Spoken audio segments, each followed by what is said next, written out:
Bonjour à toutes et à tous. Je voudrais commencer avec quelques questions au début du sermon ce matin.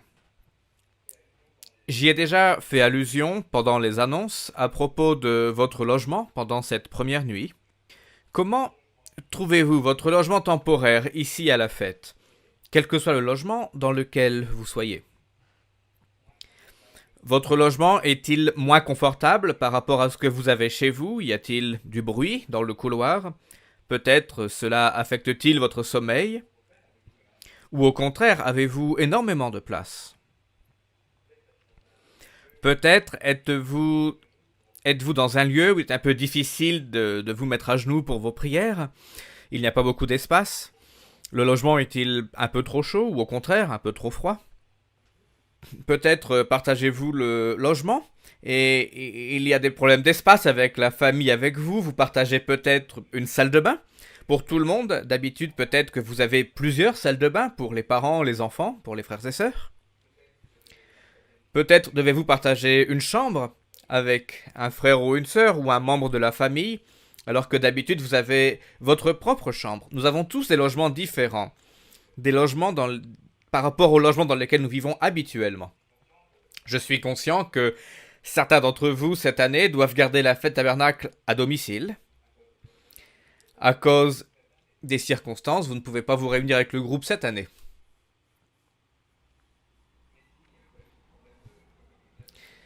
Mais s'il n'y avait pas eu ce problème de Covid-19, nous serions tous dans des logements temporaires actuellement, pendant les 8 jours de la fête et le dernier grand jour.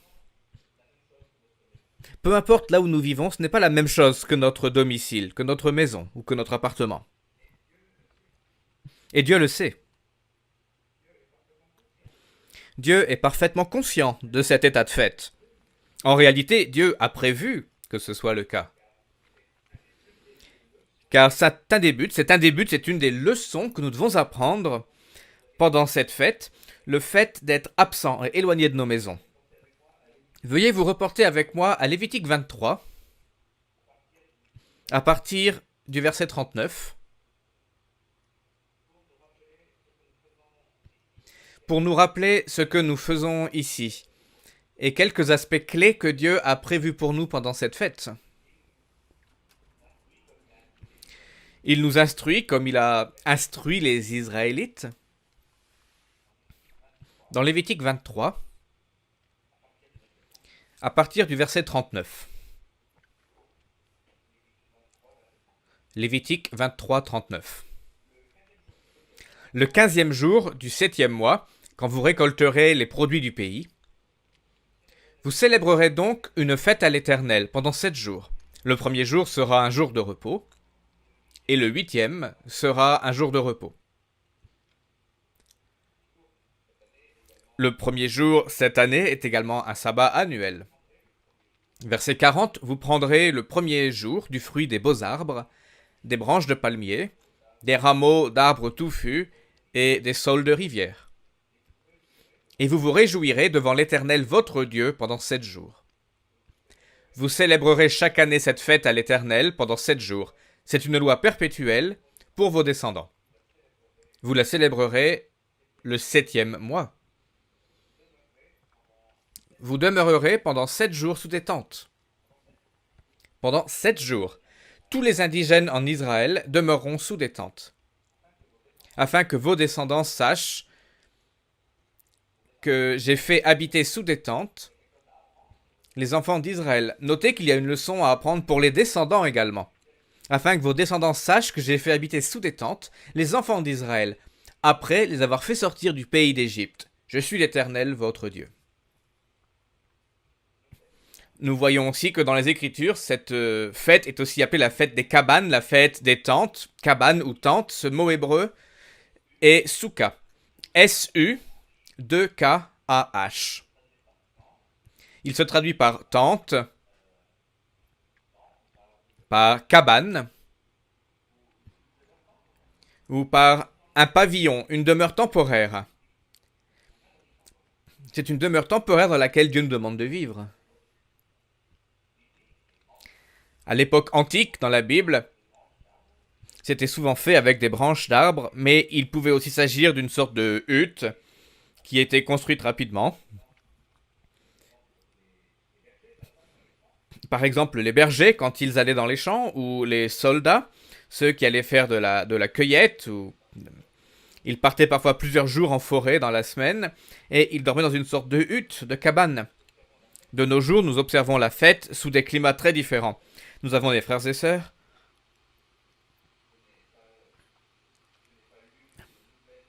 Je n'ai pas encore lu les nouvelles du Canada, mais je sais qu'au Canada, nous avons des frères et sœurs qui ont un climat très défavorable pour dormir à l'extérieur à cette époque de l'année. Particulièrement dans le nord du Canada, à cette époque de l'année, où il peut neiger. Nous vivons dans des demeures temporaires, c'est un fait. Dans le passé, certains frères et sœurs ont dormi dans des tentes réelles, certains dans des caravanes, dans des gîtes, dans des chambres d'hôtel, dans des chambres d'hôtes, ou cette année ici en France, dans un vacanciel. Mais quel que soit notre logement, c'est un logement temporaire, ce n'est pas notre domicile. Pourquoi Dieu nous ordonne-t-il de quitter notre domicile dans cette société et de nous rassembler devant lui?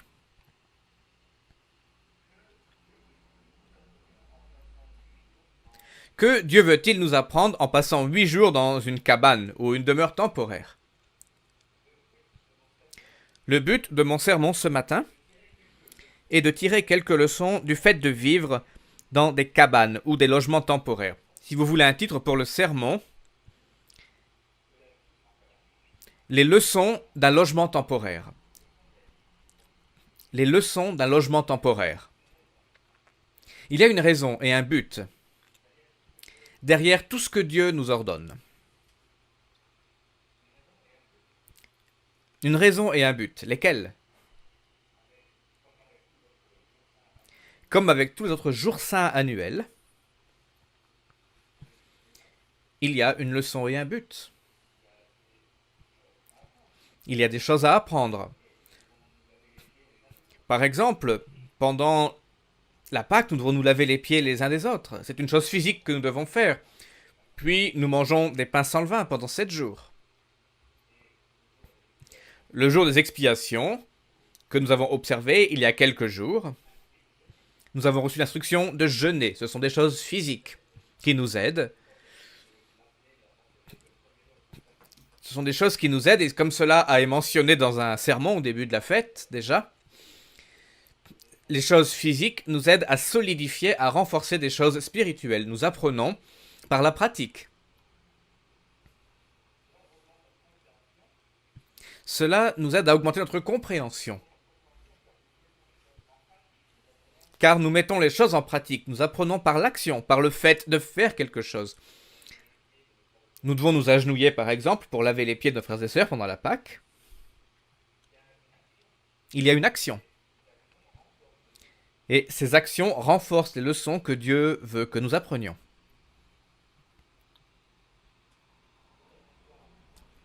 Nous allons voir dans le sermon, ce matin, des leçons issues du fait de vivre dans des demeures temporaires. J'ai 6 points pendant ce sermon.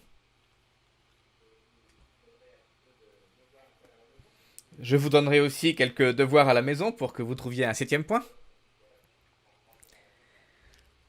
Vous pourrez faire ça peut-être après l'assemblée aujourd'hui. Mais commençons avec le premier point des leçons de vivre dans des logements temporaires. Dieu nous instruit dans Lévitique 23, verset 43, que le but de rester dans ces tentes ou ces cabanes est de nous souvenir que Dieu a délivré les enfants d'Israël d'Égypte. Le premier point pour aujourd'hui est que notre héritage n'est pas de ce monde. Notre héritage n'est pas de ce monde. Veuillez vous reporter maintenant à Hébreux 11. Nous allons retracer l'histoire des Israélites lorsqu'ils étaient dans des tentes, dans des cabanes. Nous allons voir maintenant dans Hébreux 11, à partir du verset 8.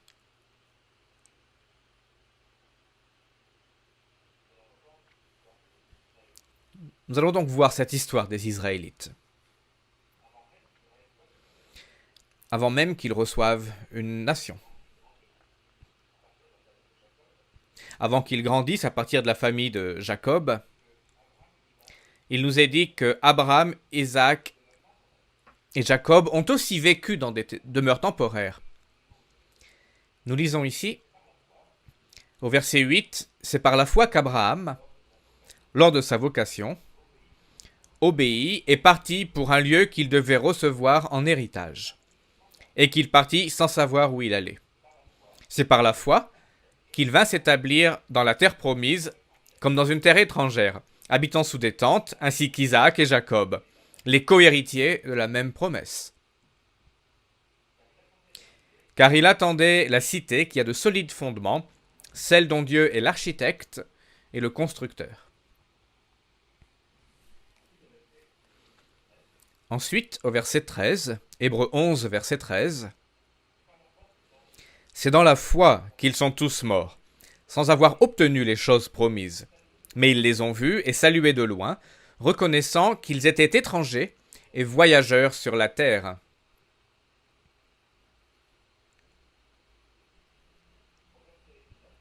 Au verset 9,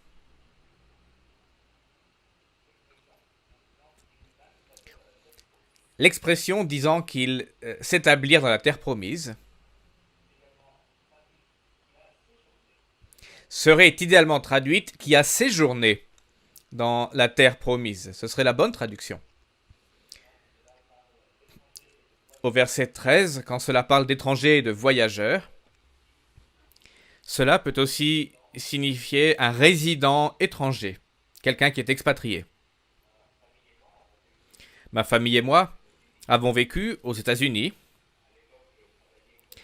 À l'époque, je travaillais comme ingénieur avant de travailler pour l'église, et quand nous étions là-bas, nous avions dû avoir une carte verte, mais nous étions recensés par le gouvernement américain comme des étrangers qui résidaient aux États-Unis.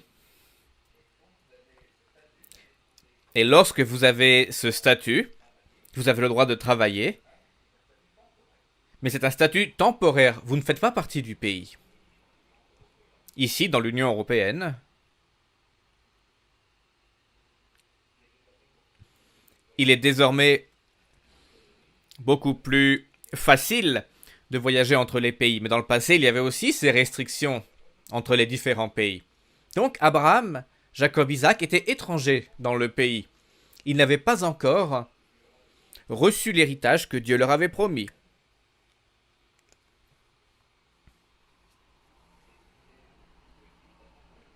Mais ils savaient ce qui les attendait, et c'est ce qui les attendait. Ils ne cherchaient pas. Ils ne cherchaient pas à avoir des maisons en briques et en pierre comme les maisons environnantes. Ils cherchaient quelque chose qui allait bien au-delà de ça. Verset 14. Ceux qui parlent ainsi montrent qu'ils cherchent une patrie. Verset 16. Mais maintenant, ils en désirent une meilleure, c'est-à-dire une céleste. C'est pourquoi Dieu n'a pas honte d'être appelé leur Dieu, car il leur a préparé une cité.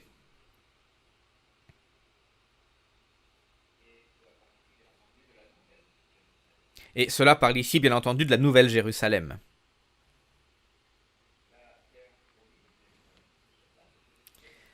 La terre promise, c'était une chose physique.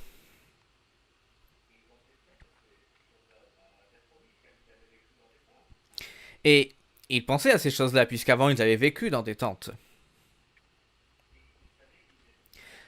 Cela étant, ils savaient qu'ils étaient seulement héritiers des promesses. Ils n'avaient pas encore hérité les promesses ultimes. Et nous avons les yeux fixés sur la même promesse. Nous avons les yeux fixés sur la vie éternelle dans le royaume de Dieu. C'est la première leçon que nous pouvons apprendre du fait de vivre dans des demeures temporaires, que notre héritage n'est pas de ce monde. C'est une situation temporaire. Cela ne va durer que 8 jours, ici, puis nous allons rentrer chez nous. C'est une demeure temporaire.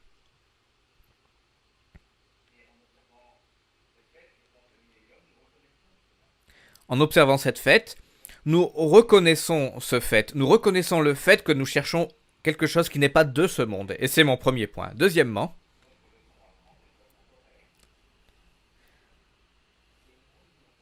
la deuxième leçon à apprendre des demeures temporaires est de ne pas oublier Dieu. De ne pas oublier Dieu. Comme les Israélites l'ont fait, les descendants de Jacob sont devenus un très grand peuple et ils ont aussi vécu dans des demeures temporaires au désert. Nous avons entendu parler pendant la sermonnette des leçons d'avoir marché dans le désert. Les Israélites ont marché 40 ans dans le désert. Quelle était l'intention de Dieu pour ces Israélites?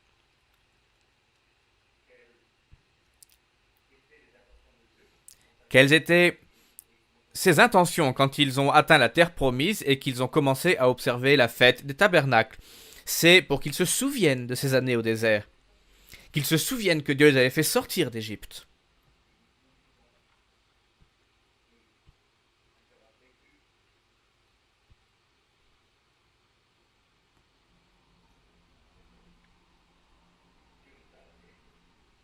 Et quant à nous, Dieu nous a appelés, nous sommes sortis d'une Égypte spirituelle.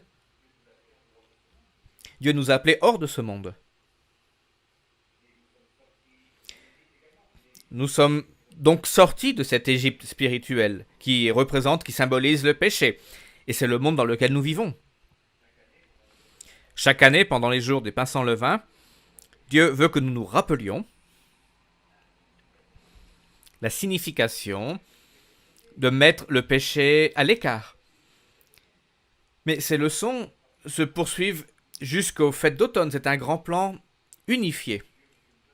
C'est une vue d'ensemble et Dieu veut que nous apprenions toutes ces leçons du passé et que nous ayons les yeux tournés vers l'avenir.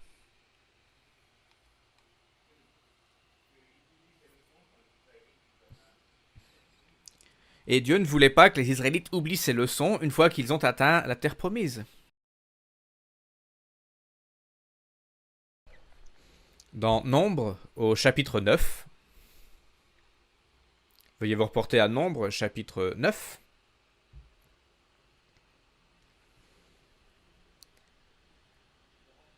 Nous avons ici des leçons des Israélites lorsqu'ils traversèrent le désert.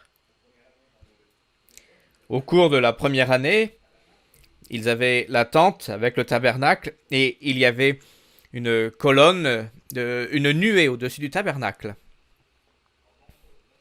Dans Nombre 9, au verset 15, nous voyons ici que ce qu'il se passa lorsque les Israélites étaient dans le désert. Verset 15, le jour où le tabernacle fut dressé, la nuée couvrit le tabernacle, la tente d'assignation. Et depuis le soir jusqu'au matin, elle eut sur le tabernacle l'apparence d'un feu. Il en fut continuellement ainsi. La nuée couvrait le tabernacle et elle avait de nuit l'apparence d'un feu. Quand la nuée s'élevait au-dessus de la tente, les enfants d'Israël passaient. Et les enfants d'Israël campaient dans le lieu où s'arrêtait la nuée. Les enfants d'Israël partaient sur l'ordre de l'Éternel et ils campaient sur l'ordre de l'Éternel. Ils campaient aussi longtemps que la nuée restait sur le tabernacle.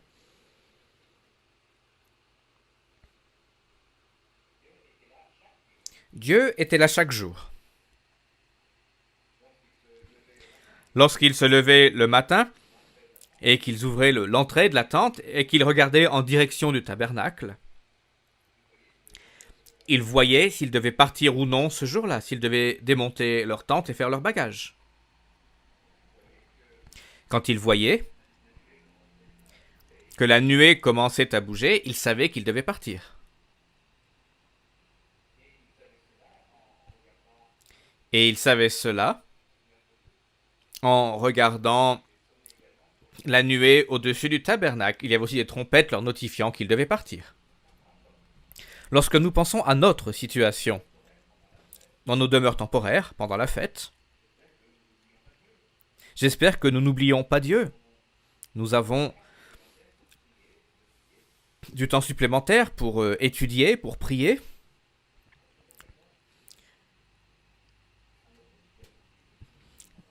lorsque nous considérons notre situation physique pendant la fête, au cours de ces 8 jours,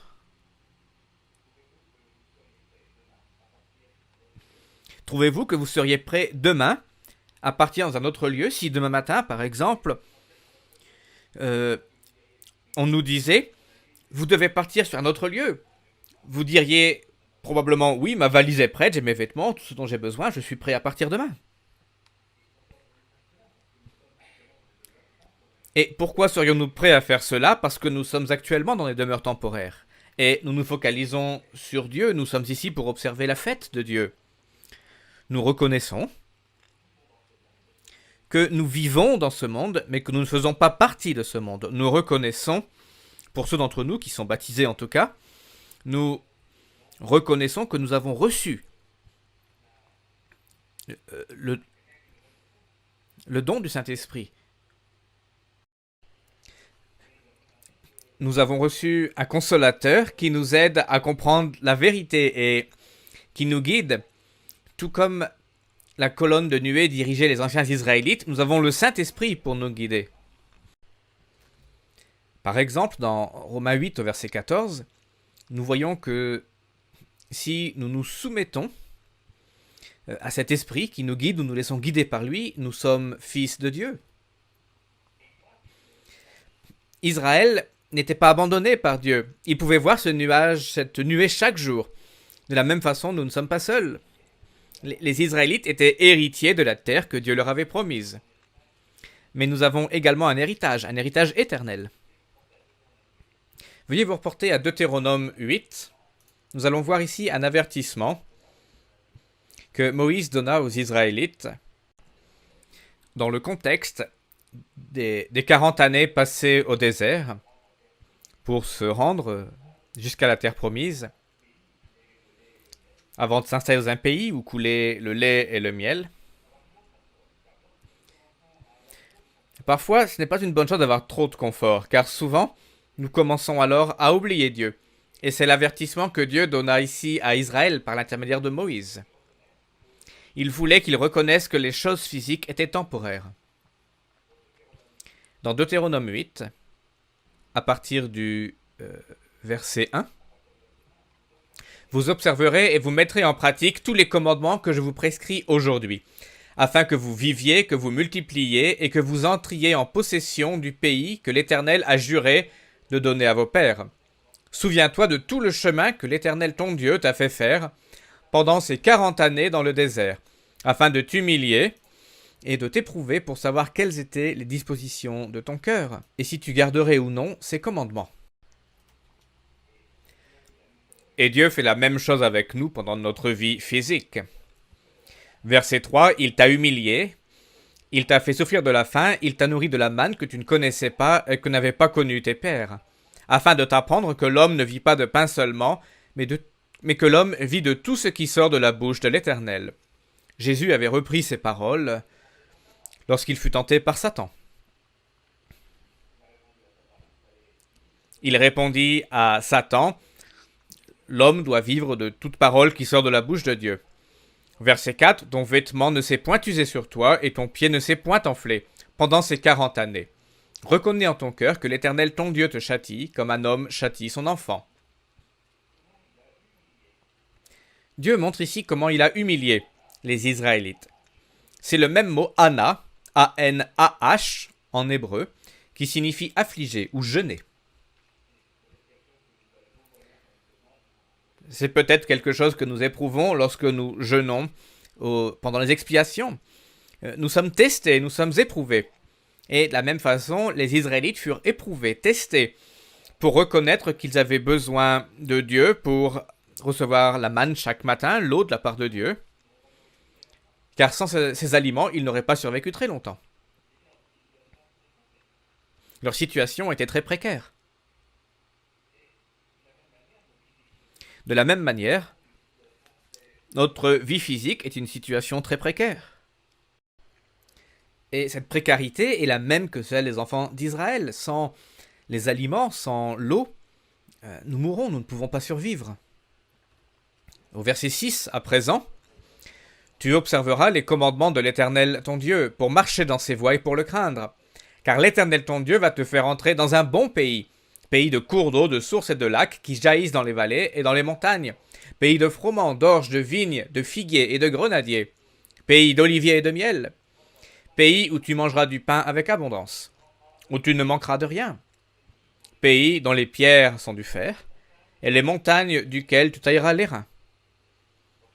Lorsque tu mangeras et te rassasieras, tu béniras l'Éternel ton Dieu pour le bon pays qu'il t'a donné. Notez bien, c'est le pays qu'il t'a donné. Cette terre promise, donnée par Dieu, était constituée de bénédictions physiques, de la même manière que le millénium concentrera beaucoup de bénédictions physiques, la période que nous célébrons actuellement.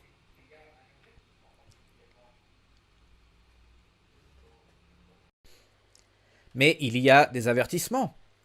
Notez au verset 10, « Lorsque tu mangeras et te rassasieras, tu béniras l'Éternel ton Dieu pour le bon pays qu'il t'a donné. » Tu dois bénir qui? L'Éternel. Autrement dit, souviens-toi que toutes ces choses viennent de Dieu. Lorsque nous commençons à vivre dans le confort, il est très facile d'oublier Dieu, et très rapide. Nous avons la tendance, humainement, de faire cela, chaque être humain. Mais nous devons nous souvenir de l'origine des bénédictions. Nous devons être focalisés sur le royaume de Dieu. Nous devons avoir les yeux fixés sur le roi de ce royaume également. Nous ne devons pas oublier l'Éternel. Verset 11. Garde-toi d'oublier l'Éternel ton Dieu, au point de ne pas observer ses commandements, ses ordonnances et ses lois que je te prescris aujourd'hui. Lorsque tu mangeras et te rassasieras, lorsque tu bâtiras et habiteras de belles maisons, lorsque tu verras multiplier ton gros et ton menu bétail, s'augmenter ton argent et ton or, et s'accroître tout ce qui est à toi, prends garde que ton cœur ne s'enfle, et que tu n'oublies l'Éternel, ton Dieu, qui t'a fait sortir du pays d'Égypte, de la maison de la servitude. C'est de cela dont Dieu veut que nous nous souvenions pendant la fête du tabernacle. Verset 15, qui t'a fait marcher dans ce grand et affreux désert où il y a des serpents brûlants et des scorpions, dans des lieux arides et sans eau, et qui a fait jaillir pour toi de l'eau du rocher le plus dur, qui t'a fait manger dans le désert la manne, inconnue à tes pères, afin de t'humilier et de t'éprouver, pour te faire ensuite du bien.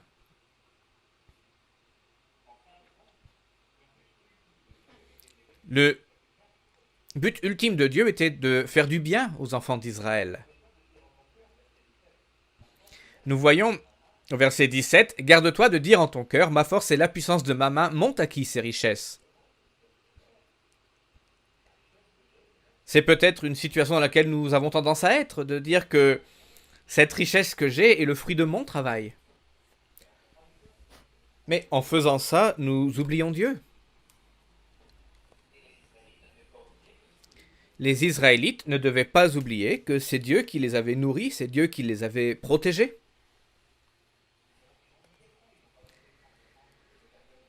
Et ils n'ont pas compté à 100% sur l'Éternel, sur Dieu. Toutes les choses physiques sont temporaires. Et elles viennent de Dieu. Verset 18, « Souviens-toi de l'Éternel, ton Dieu, car c'est lui qui te donnera de la force pour les acquérir, afin de confirmer, comme il le fait aujourd'hui, son alliance qu'il a jurée à tes pères. Si tu oublies l'Éternel ton Dieu et que tu ailles auprès d'autres dieux, si tu les sers et te prosternes devant eux, je vous déclare formellement aujourd'hui que vous périrez. Vous périrez comme les nations que l'Éternel fait périr devant vous, parce que vous n'aurez point écouté la voix de l'Éternel, votre Dieu. » Et nous avons le reste du récit qu'ont fait les Israélites une fois qu'ils sont allés en terre promise. Ils ont fait exactement ce que Dieu leur avait dit de ne pas faire. Et maintenant, en avançant dans le temps, des milliers d'années plus tard, les nations israélites modernes ont fait exactement la même chose. Nous oublions la fragile condition physique des choses qui nous entourent, nous avons oublié Dieu, nous avons rejeté ses lois. Chacun fait ce qui est juste à ses yeux.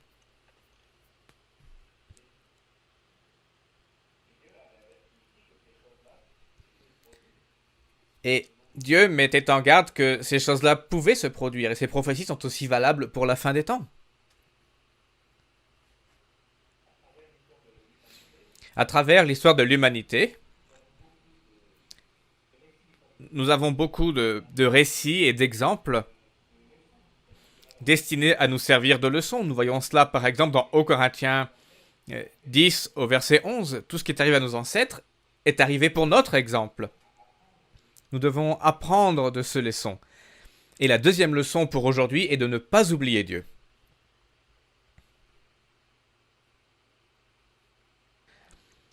À présent, le troisième point est que nous devons nous séparer de l'influence du monde.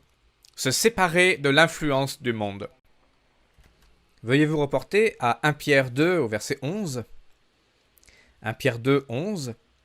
Et souvenez-vous que les véritables chrétiens aujourd'hui sont étrangers et voyageurs dans cette vie physique, tout comme l'étaient Abraham, Isaac et Jacob. 1 Pierre 2 au verset 11. Bien-aimés, je vous exhorte comme étrangers et voyageurs sur la terre à vous abstenir des convoitises charnelles qui font la guerre à l'âme. Ayez au milieu des païens une bonne conduite, afin que, là même où ils vous calomnient, comme si vous étiez des malfaiteurs, ils remarquent vos bonnes œuvres, et qu'ils glorifient Dieu au jour où il les visitera.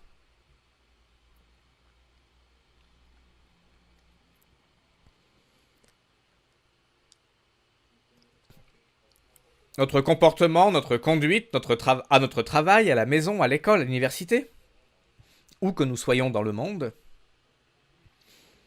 si notre conduite glorifie Dieu, car notre conduite reflète l'obéissance à Dieu, alors que nous vivons dans ce désert spirituel autour de nous, mais en faisant attention de ne pas faire partie de ce monde, alors nous obéissons à Dieu et nous glorifions Dieu par notre exemple, en étant séparés du monde.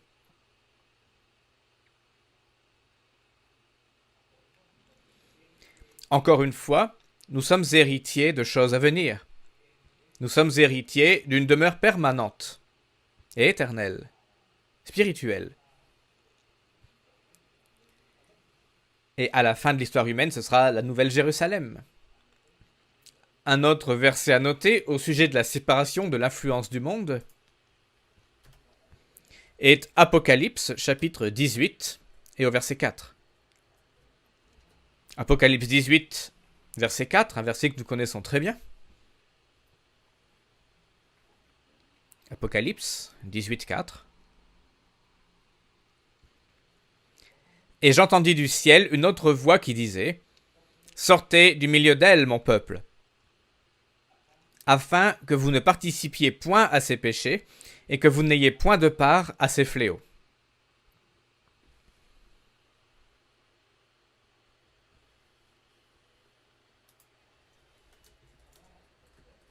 Pendant cette fête, nous sommes séparés du monde. Nous avons quitté notre domicile.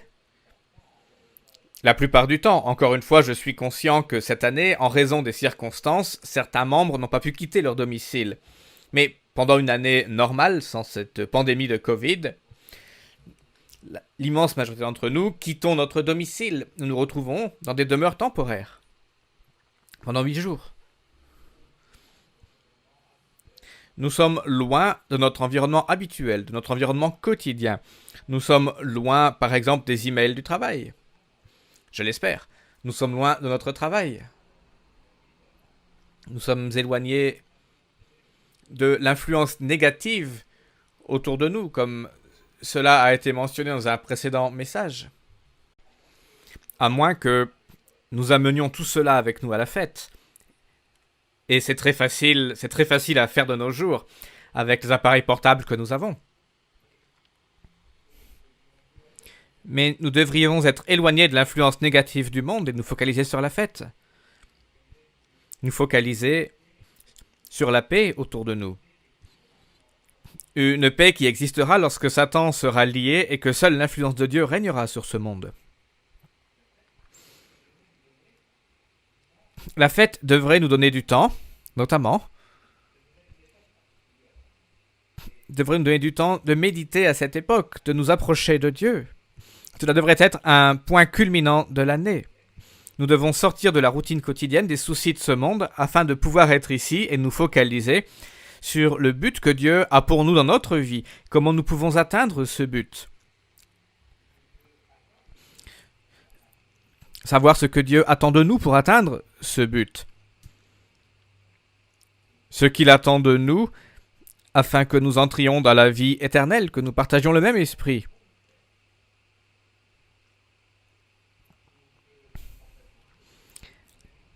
Afin de partager tous le même esprit, l'esprit de Dieu.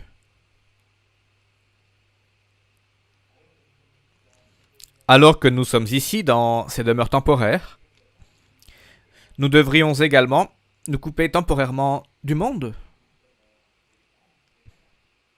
dans nos logements ici. La 4e leçon à apprendre pour aujourd'hui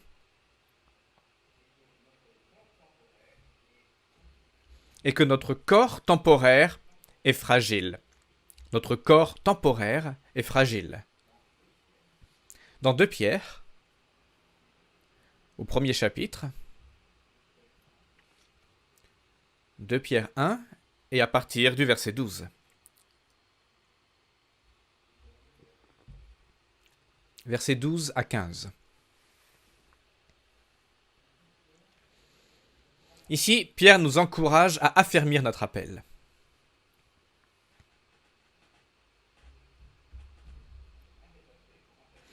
Et un des aspects pour affermir notre appel est de reconnaître que la vie physique est temporaire et fragile.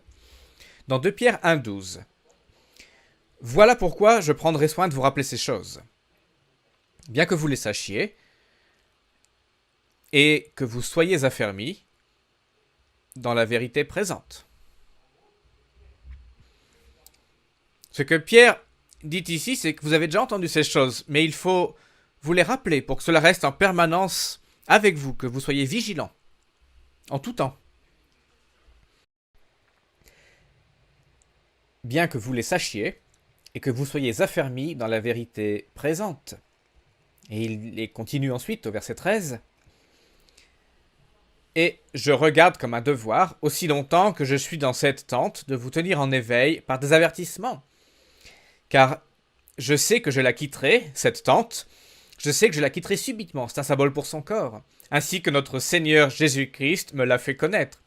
Mais j'aurai soin qu'après mon départ, vous puissiez toujours vous souvenir de ces choses. Dans ce passage, Pierre, il a écrit ce passage vers la fin de sa vie. Dans ce passage, il comparait le corps physique à un tabernacle, à une tente. Il reconnaissait, comme cela est écrit dans la Genèse, que la poussière retournera à la poussière. Et il a été donné aux hommes une seule fois de mourir, dans Hébreux 9, verset 27. C'est seulement en recevant l'Esprit de Dieu qu'une personne peut survivre à la vie physique, qu'elle peut espérer vivre éternellement. Mais en attendant ce corps spirituel à venir, notre corps physique aura toujours des faiblesses, des imperfections, des douleurs, des blessures. En fait, ce corps subsiste juste suffisamment longtemps pour pouvoir servir Dieu pendant cette vie physique et bâtir le saint caractère que Dieu veut voir en chacun d'entre nous. Mais c'est un corps physique temporaire. Et de la même manière, en restant dans les logements temporaires pendant cette fête des tabernacles, le peuple de Dieu se souvient de cette connaissance importante. C'est un parallèle, un rappel que la vie physique est également temporaire. Tout ce que nous avons vient de Dieu. Nous ne sommes que des pèlerins sur la terre. Comme nous l'avons évoqué plutôt dans ce sermon, des voyageurs, des étrangers. Veuillez vous reporter à présent à 1 Chronique, le premier livre des Chroniques. Nous allons lire ici au sujet du roi David. Et il s'exprimait au sujet de la vie, des bénédictions et de la brièveté de la vie. Il parlait de l'air dont nous respirons maintenant, même si nous respirons à travers un masque, ce qui est une expérience très différente, mais nous respirons quand même cet air pour pouvoir vivre. Je me suis d'ailleurs rendu compte à propos du masque, quand vous le mettez au niveau des oreilles, du nez, du menton. En portant ce masque, nous nous sommes rendus compte aussi quelle était la vraie physionomie de notre visage. Je ne m'étais jamais rendu compte, par exemple, que mes oreilles étaient aussi éloignées de mon nez. Beaucoup de masques ne me vont pas parce qu'ils sont trop petits à cause de cela.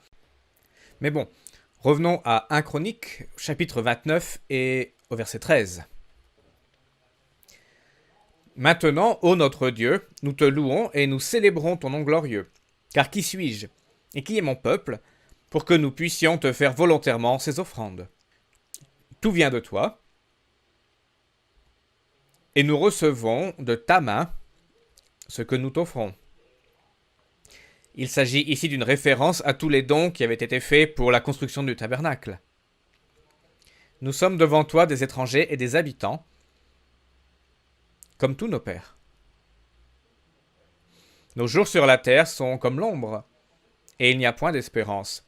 Éternel, notre Dieu, c'est de ta main que viennent toutes ces richesses que nous avons préparées pour te bâtir une maison. À toi, à ton saint nom. Et c'est à toi que tout appartient. Mais il y a des avertissements. Notez au verset 10, lorsque tu mangeras et te rassasieras, tu béniras l'Éternel ton Dieu pour le bon pays qu'il t'a donné. Tu dois bénir qui? L'Éternel. Autrement dit, souviens-toi que toutes ces choses viennent de Dieu. Lorsque nous commençons à vivre dans le confort, il est très facile d'oublier Dieu, et très rapide. Nous avons la tendance, humainement, de faire cela, chaque être humain.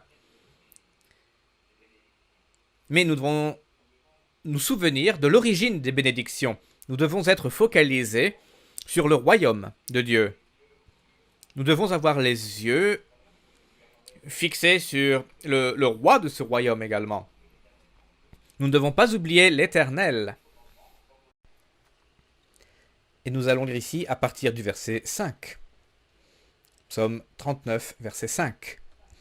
Éternel, dis-moi quel est le terme de ma vie, quelle est la mesure de mes jours, que je sache combien je suis fragile.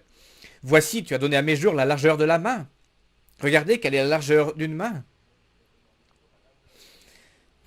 Et comparez cela à la longueur de la vie devant Dieu. C'est insignifiant en comparaison à la taille de la main. Ce matin, au petit déjeuner, nous parlions avec quelques membres de la différence entre les mesures impériales et métriques, entre les mains, les pieds, et les centimètres ou les mètres. Regardez la taille d'une main par rapport à la taille d'une vie. Tu as donné à mes jours la largeur de la main. Au verset 6, ma vie est comme un rien devant toi. Tout homme debout n'est qu'un souffle. Verset 7, l'homme se promène comme une ombre. Il s'agite vainement, il amasse et il ne sait qui recueillera. David, dans ce passage, écrivait à propos de la brièveté de la vie. Alors que nous prenons de l'âge, nous en rendons compte bien davantage. Mais nous reconnaissons bien ce fait, nous en sommes conscients. Dans Ecclésiaste 12, vous n'avez pas besoin de vous y reporter. Mais dans Ecclésiaste 12, 1, il est écrit de se réjouir dans la jeunesse. Beaucoup d'entre nous avons passé l'âge de la jeunesse.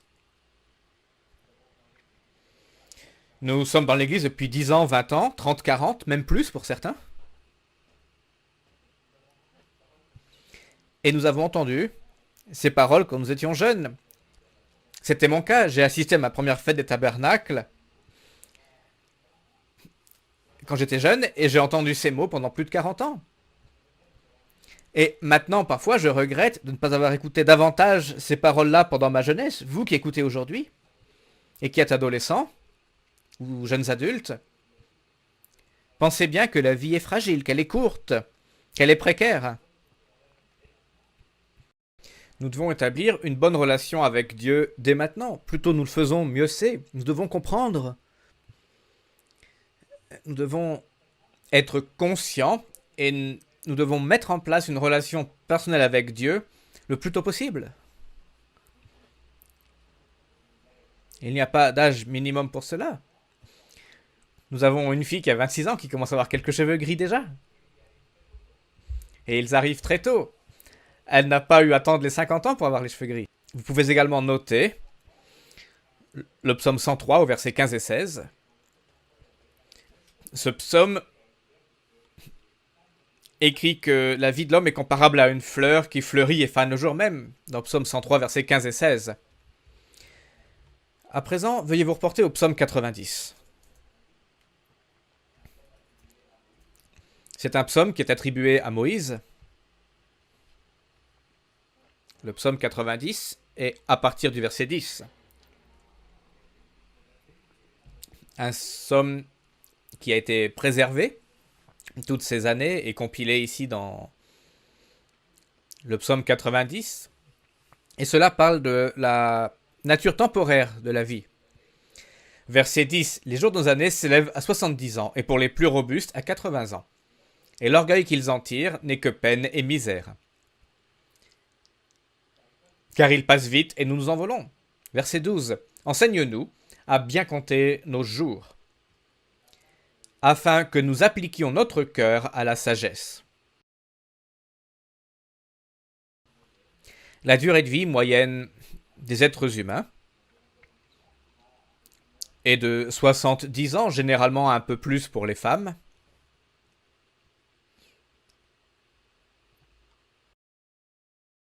Et cela nous aide aussi à réaliser la fragilité de notre existence. Peu importe où que vous soyez, tout le monde est affecté par les maladies, la souffrance.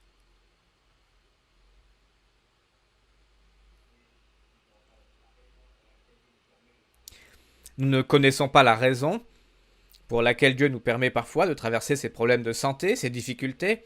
Certains ont des maladies en phase terminale. Mais quoi qu'il en soit, nous avons tous une existence avec une durée limitée. Nous sommes tous mortels. Nous ne vivrons jamais éternellement dans ce corps.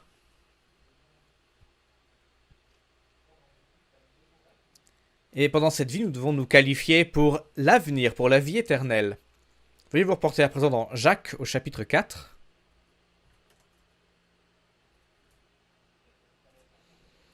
Les versets 13 à 15.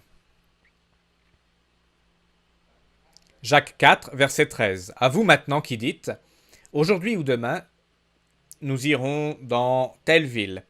Nous y passerons une année, nous trafiquerons et nous gagnerons.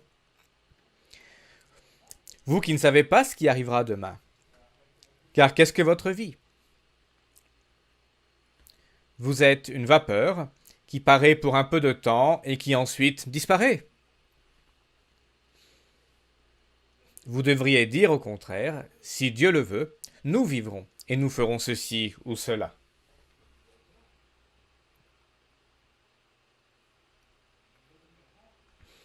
Nous ne devrions pas supposer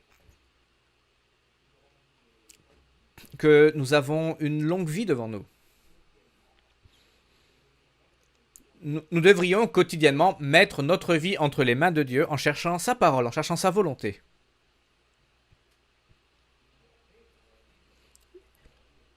La Bible nous rappelle la brièveté de l'existence physique.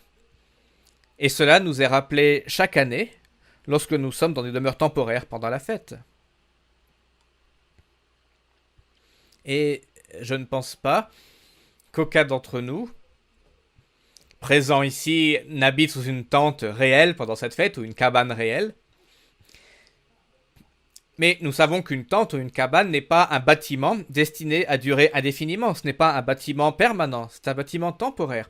Paul faisait de son métier la vente de tentes, confection et vente de tentes. Il savait bien de quoi il parlait. Une tente ne va pas durer 100 ans. Les tentes doivent être démontées, remontées, etc. Pendant les camps des jeunes, il y a parfois des tentes pendant les camps. Je me rappelle à l'époque de l'Église universelle, il y avait le You et j'avais été à un camp en Écosse. 45 semaines par année. Ce lieu était un pâturage pour les moutons.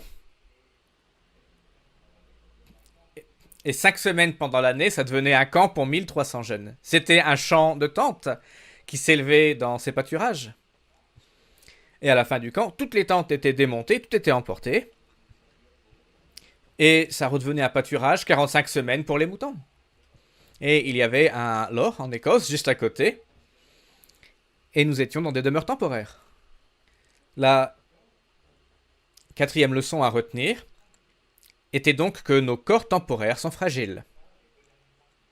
Ne vous inquiétez pas, les deux derniers points sont beaucoup plus courts. Point numéro 5. Que nous devrions apprendre du fait de vivre dans des demeures temporaires et que nous devrions désirer davantage nos corps spirituels glorifiés. Nous devrions désirer davantage nos corps spirituels glorifiés.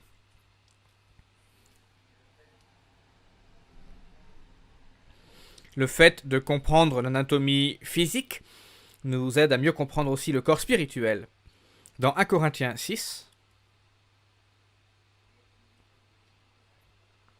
nous vivons donc dans des logements temporaires pendant la fête, et une leçon que nous devons apprendre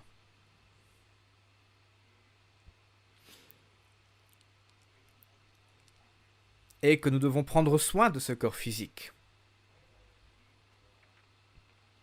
Ce corps va vivre pendant 70, 80 ans, peut-être plus, si Dieu vous bénit et si vous prenez soin de votre corps.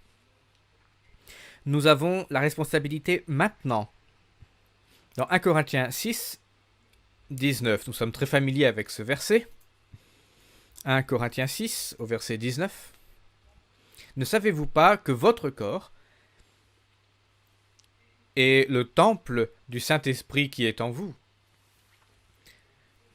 que vous avez reçu de Dieu et que vous ne vous appartenez point à vous-même, car vous avez été rachetés à un grand prix, et le prix était le sang versé du Christ. C'est grâce à cela que nous avons pu être rachetés. Glorifiez donc Dieu.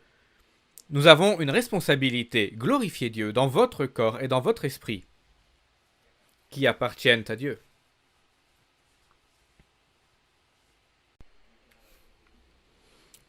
En observant la fête de Dieu, nous devrions également viser les meilleures valeurs possibles dans nos conversations, dans nos actions, dans tout ce que nous disons, dans tout ce que nous faisons. Nous devons glorifier Dieu.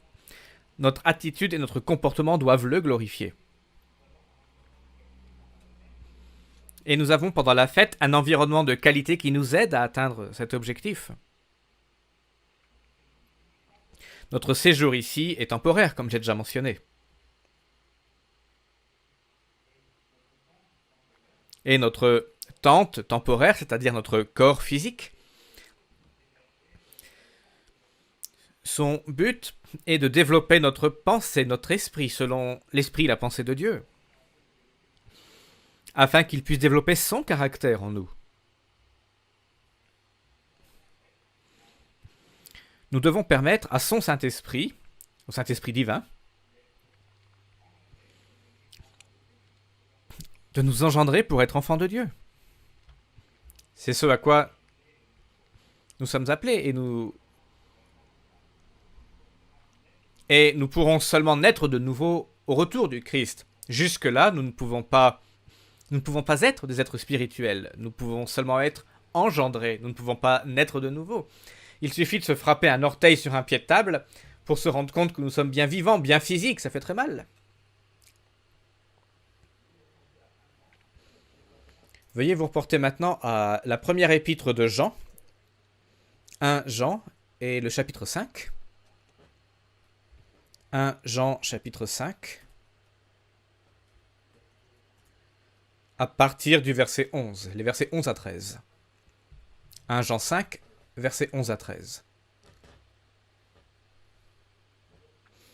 Et voici ce témoignage, c'est que Dieu nous a donné la vie éternelle, et que cette vie est dans son Fils. Une meilleure traduction pour le début de ce verset est que Dieu est en train de nous donner la vie éternelle, car nous ne l'avons pas encore reçue. Voici ce témoignage, c'est que Dieu est en train de nous donner la vie éternelle. Verset 12, celui qui a le Fils a la vie. Celui qui n'a pas le Fils de Dieu n'a pas la vie. Je vous ai écrit ces choses afin que vous sachiez que vous avez la vie éternelle, ou que vous êtes en train d'obtenir la vie éternelle, vous qui croyez au nom du Fils de Dieu. C'est un processus qui n'est pas encore terminé. Nous sommes toujours dans un corps physique, nous sommes des êtres mortels et temporaires. J'avais parlé de Paul qui fabriquait des tentes. Veuillez vous reporter à 2 Corinthiens 5, une épître de Paul. 2 Corinthiens 5, au verset 1 à 5. Ici, Paul parle davantage de cet aspect, de la brièveté des choses temporaires, et il fait le parallèle avec les tentes. 2 Corinthiens 5, 1, nous savons en effet que si cette tente, ce corps, où nous habitons sur la terre est détruite, nous avons dans le ciel un édifice qui est l'ouvrage de Dieu, une demeure éternelle qui n'a pas été faite de main d'homme. Aussi gémissons-nous dans cette tente, désirant revêtir notre domicile céleste. Ce corps spirituel que nous attendons. Aussi gémissons-nous dans cette tente, désirant revêtir notre domicile céleste. Si, du moins, nous sommes trouvés vêtus et non pas nus. Car, tandis que nous sommes dans cette tente, nous gémissons, accablés, parce que nous voulons, non pas nous dépouiller, mais nous revêtir afin que ce qui est mortel soit englouti par la vie. Et celui qui nous a formés pour cela, c'est Dieu, qui nous a donné les arts de l'esprit.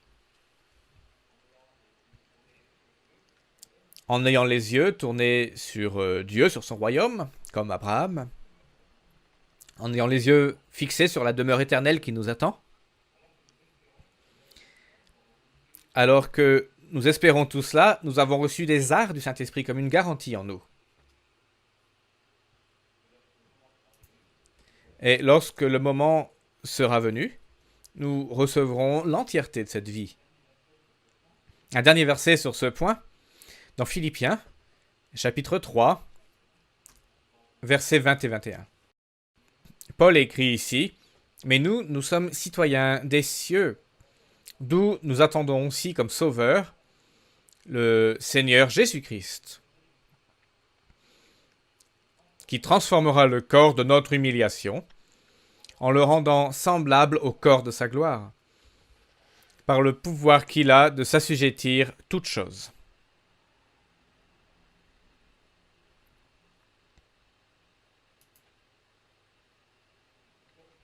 Notre corps physique est destiné à être transformé. Si nous mourons avant le retour du Christ, si nous mourons dans la foi, notre corps retourne à la poussière, et notre prochain instant de conscience sera dans un corps spirituel glorifié. Si nous sommes encore en vie, quand le Christ va revenir, nous serons changés, transformés en un clin d'œil. Nous serons transformés pour recevoir un corps spirituel purifié.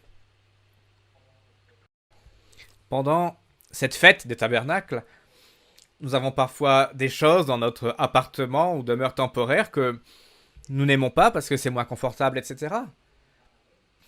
Mais cela nous permet aussi de faire un parallèle avec notre vie et d'anticiper notre corps spirituel.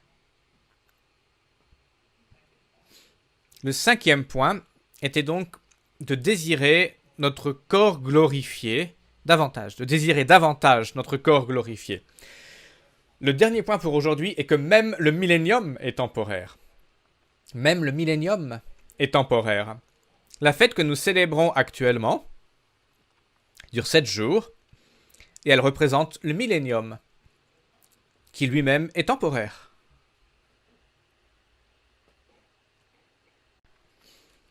Au début du millénium, il y aura beaucoup de gens qui auront été brisés physiquement et mentalement, comme nous l'avons entendu dans la sermonnette. Il y aura aussi les prémices, qui eux auront été ressuscités à la vie éternelle. Ceux qui auront traversé les difficultés et qui feront partie de la famille de Dieu. Mais physiquement, il y a beaucoup de gens qui commenceront à apprendre et à pratiquer le mode de vie humain pour la toute première fois. Après la grande tribulation et le jour du Seigneur, les gens seront rassemblés. Les descendants d'Israël modernes seront rassemblés. Dans Amos 9, nous voyons que ces descendants d'Israël seront regroupés après la captivité à venir à la fin de cette ère. La grande tribulation qui va arriver sera pire que tout ce que l'humanité n'ait jamais connu. Et cette situation catastrophique durera jusqu'au retour du Christ. Dans Amos 9, au verset 13, juste après le prophète Jonas, Amos 9, verset 13. Voici les jours viennent, dit l'Éternel, où le laboureur suivra de près le moissonneur, et celui qui foule le raisin, celui qui répand la semence, et le mou ruissellera des montagnes, et coulera de toutes les collines. Je ramènerai les captifs de mon peuple d'Israël. Ils rebâtiront les villes dévastées et les habiteront. Ils planteront des vignes et en boiront le vin. Ils établiront des jardins et en mangeront les fruits. Je les planterai dans leur pays, et ils ne seront plus arrachés du pays que je leur ai donné. Dit l'Éternel, ton Dieu.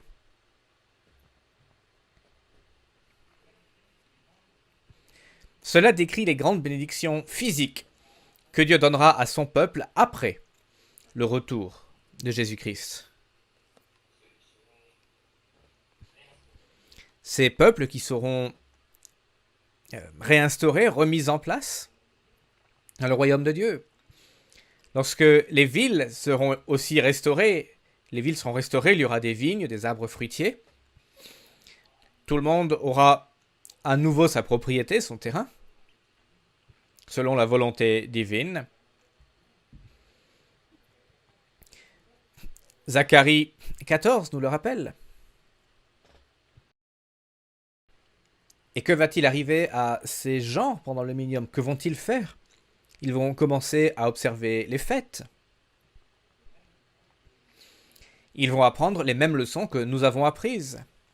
Même pendant le millénium, que nous célébrons maintenant, les gens apprendront aussi dans des demeures temporaires que la vie physique est temporaire. Et donc le millénium tout entier sera aussi temporaire. 1000 ans pour nous, par rapport à notre âge, que vous ayez 40, 50 ans, adolescent, ou que vous ayez 100 ans, 1000 ans paraissent beaucoup.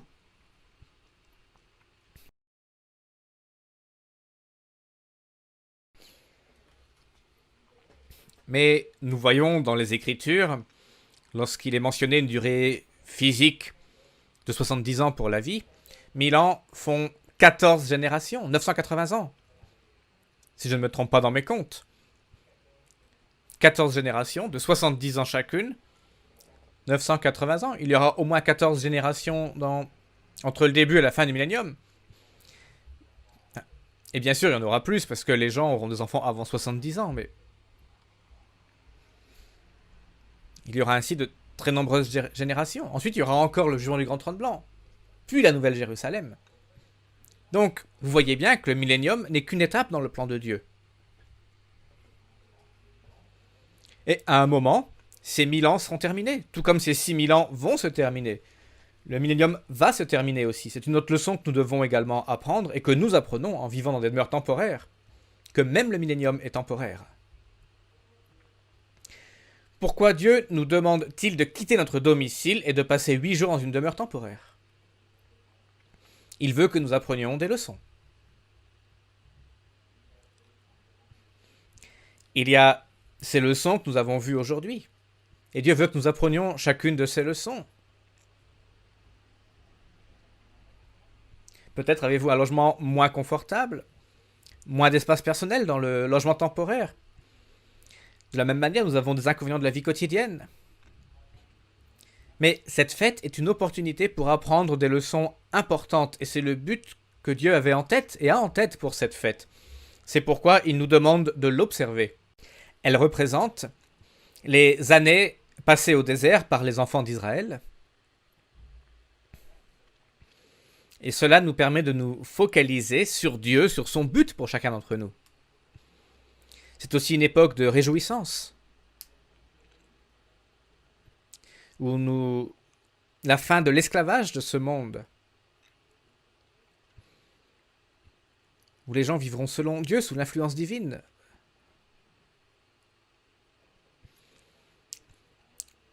Cela nous permet aussi de penser à notre rôle de voyageurs, de pèlerins, d'étrangers sur cette terre et dans ce monde.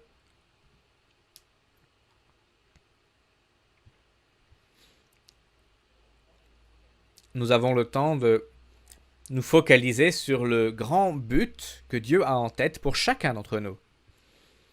Nous avons reçu le privilège de comprendre le but de cette vie physique. Nous avons le privilège de comprendre et de croître.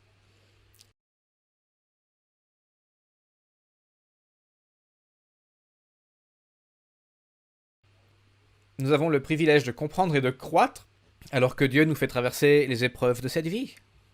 Nous attendons, nous poursuivons l'objectif de voir un jour notre corps physique, notre tente, entre parenthèses, remplacé par un corps spirituel.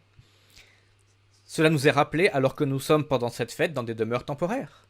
Que nous sommes également dans une demeure temporaire physique, une tente physique, ce corps. Chacun d'entre nous, pendant cette fête, doit vraiment s'efforcer de comprendre toutes les leçons que Dieu veut que nous apprenions du vivre dans une demeure temporaire.